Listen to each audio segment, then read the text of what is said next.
ছেলে হওয়া এত সহজ না, অনেক কিছু ঘুরে আমাদের মাথায়। সব তো তোমার বইলা বোঝানো যাবে না, তারপরও কিছু বলি শোনো। আমরা ছেলেরা বউর সামনে মার সাথে ভালো করে কথা বললে মার আঁচলে থাকা সন্তান, আবার মার সামনে বউর সাথে ভালো করে কথা বললে বউর গোলাম। নিজের ছেলে মেয়েদের যদি মারি আমাদের দয়া মায়া নাই, আর ওই ছেলে মেয়েদের যদি কিছু না বলি আশকারা দিতেছি।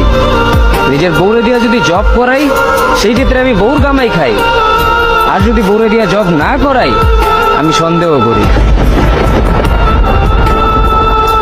সারাদিন ঘরের বাইরে থাকলে আমরা ভাদাইম্মা, আর যদি ঘরের ভিতরে থাকি তাহলে বেকার, কাজ কাম নাই।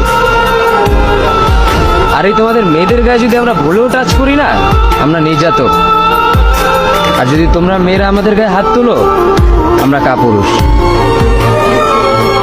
আর একটা ছেলে কি বা করে পুরো লাইফে নিজের জন্য?